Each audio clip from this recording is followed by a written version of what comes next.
Common Gamer here. I'm gonna read you the story to continue on the days of remembrance. Please remember those who fought for our freedom, and if they did not fight for our freedom, I wouldn't be allowed to do these YouTube videos, or vote for that matter. So I thank them for that sacrifice they did. Well, alright. Here's the next chapter. Truce. The day the soldiers stopped fighting.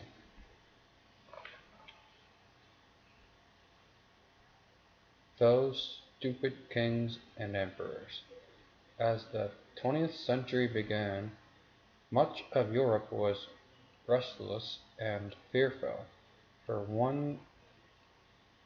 over 40 years, countries had eyed one another suspiciously and prepared for a fight. By 1914, Europe was an armed camp ready to explode. No single event caused the First World War; rather a series of big and small events slowly pushed all of the nations involved towards war.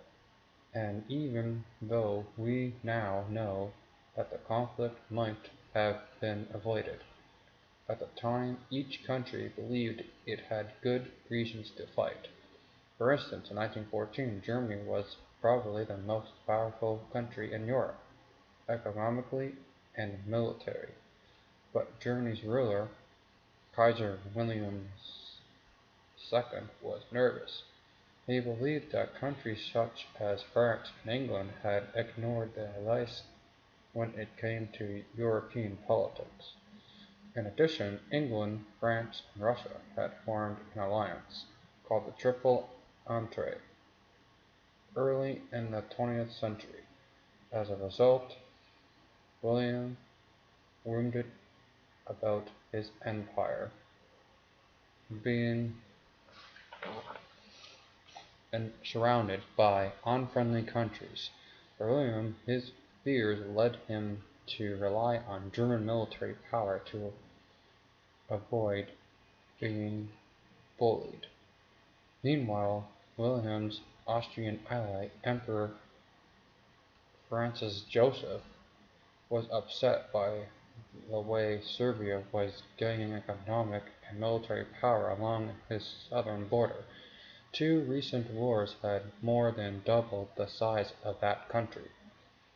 Francis Joseph also knew that landlocked Serbia was looking for a sharpening point on the Adriatic Sea. To accomplish this, Serbia was openly encouraging Serbs living in Bosnia-Herzegovina to break free from Austrian rule. Finally, Francis Joseph was also eager to expand his empire to the east.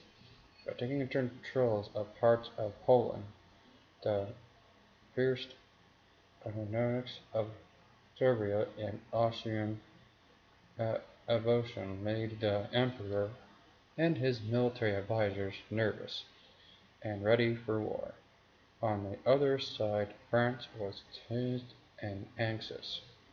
The country was still nursing a grudge over being invaded and defeated in battle by Germany during the Franco-Prussian War of 1870–1871.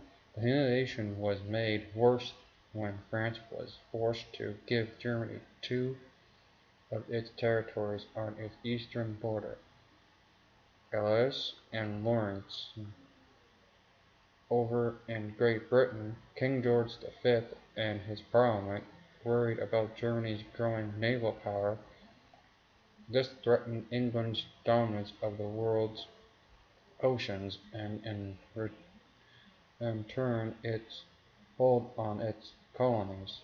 Meanwhile, in Russia, Tsar Nicholas II had learned that both Germany and Austria had moved troops near the border, and he gave no interest about its people. Invasion of Poland. which was part of the Russian Empire.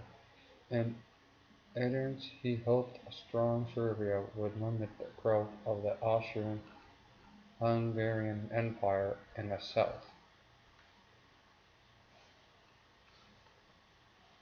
These jealous tensions and envies had faltered for many years.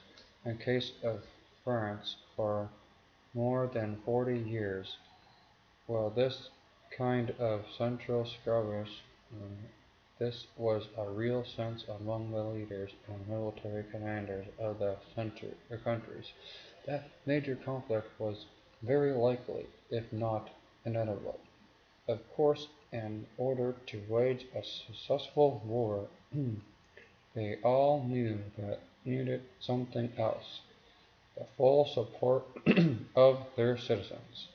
As one official German document bluntly put it, we must assume as one people to think that an offensive war on our part is necessary in order to combat the versions of advances. To make sure this happened, the German government planted hundreds of articles in newspapers all across Germany alerting its people to the dangers possessed by France, Great Britain, and Russia. At the same time, other articles and books celebrated their German culture and suggested that Germans were superior to any other people in the world. One writer, Theodor Sperman, blindly proclaimed that once the enemies had been conquered, Germany should civilize and Germanize the world. These writings also painted an unflicked, flattering picture of other Europeans struggling, suggesting that Russians were uncouth barbarians and that French and British were decadent and unchristian. The attacks on Great Britain were apparently vicious. One of the most popular poems of the era was by Ernest Luther entitled England, Hymn of Hatred against England. The British and French did much the same thing to Germany and Austria, blankly referring to them as militaristic bullies. The Persian Junker, proclaimed Prime Minister Lloyd George before the English Parliament, it is a raw hog of Europe, small, nationalistic, and the way are flung to the roadside bleeding and broken. Pictures in French newspapers portrayed German soldiers as monsters rushing to destroy innocent civilians. It was also common to refer them as Huns, a reference to Attila the Hun and the aristocrats coming by his followers, and the Bush, a slang term for Germans that comes from the Old French word "caboche" or hard head. Years of struggling government propaganda on each side continued European people to distrust and hate their enemies, many of whom longed for war. The campaigns were so successful that even India's Socialist President Mahatma Gandhi believed it was our duty to stand by the English people in their hour of need. The situation came to a boil on the morning of June 28, 1914, while visiting Bosnia-Herzegovina, the heir to the Austrian Empire, Archduke Francis Ferdinand and his wife were assassinated. While the killings shocked most people, few explained they would lead to war. The murders occurred inside the Austrian Empire, and no other country had claimed credit for that act.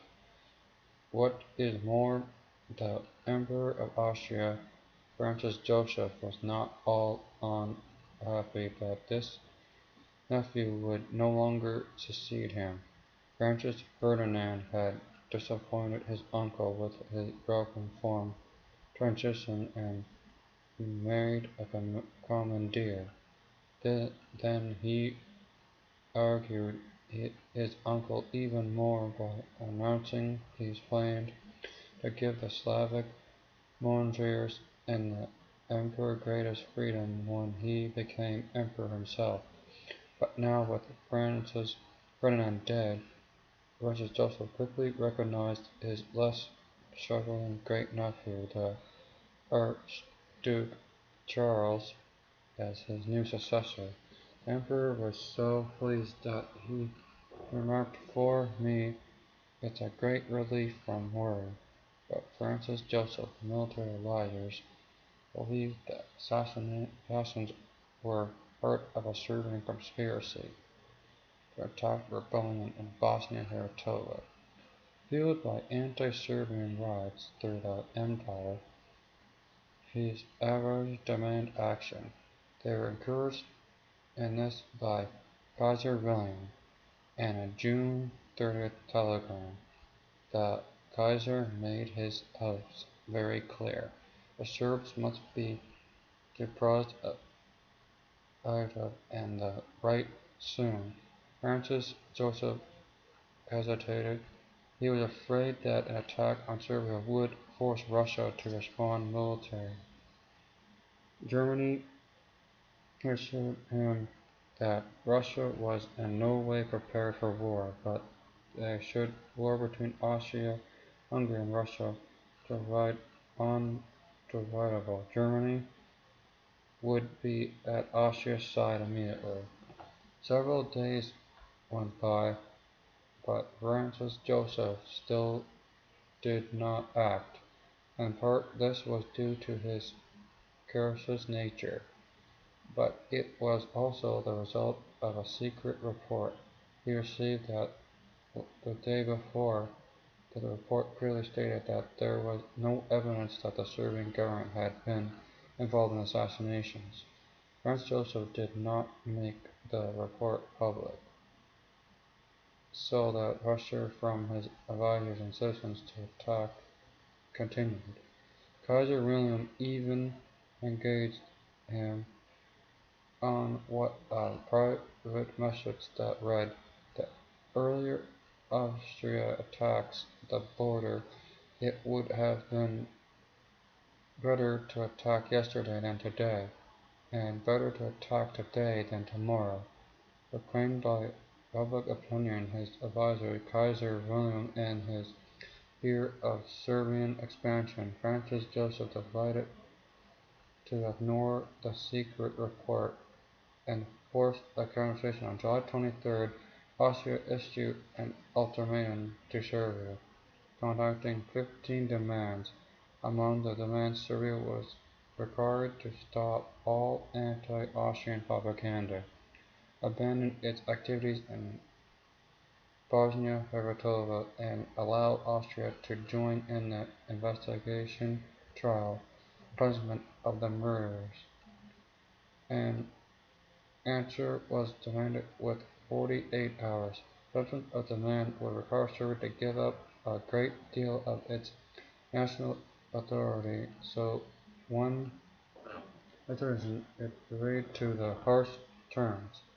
Countries began climbing up their shoulders and moving them to position. Everyone accepted war. Then something truly surprising happened. Serbia replied to the ultimatum on July 25th. The nation agreed to all of its positions except one. Austria asserts that it participated in the Serbian judicial process, but even in the matter the Serbian government was agreeable. They suggested instead that An issue he submitted to a court at the time in Holland that had been established to interrupt disrupts. This news brought sense of relief to many countries. For it, this news seemed had been avoided. Unfortunately, Francis Joseph would have none of it, because of Germany's strong economic and resource surrender. The emperor was now fully committed to invading Serbia. On July 28th, the Austrian army marched to Serbia's border and set up its artilleries. As this attack placed, Kaiser William picked up the full text of Serbia, replied to Austria's ultimatum. Incredibly, he hadn't bothered to study it before to let his advisors read it and interrupt it for him. What he was astonished so much that he hesitated several in the matter of Serbian reply. A great moral victory for Vienna, but it even reason for war, reminded.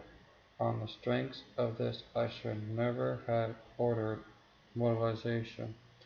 Williams then sent off an urgent message. His foreign diplomat in Austria and offered to avert war, but it was too late. Austrian artillery began shelling Serbian troops on July 29th, settling another armies in Europe into rapid motion. Those at the highest levels of government knew that the war couldn't have been avoided. One such person was 40-year-old Winston Churchill, who was in charge of the British Navy at that time. When he learned that fighting had started, he dashed off an anger note to his wife. I wondered presently that those stupid kings and emperors could not assemble together and raving kingship by saving the nations from hell. But Churchill was a realist, and he knew that the rush to war had been driven by the egos and ambitions of their national leaders. Fueled by mustered popular support, and with a sigh he conjured with all draft along in a kind of dull trance, as if it was somebody else's operation.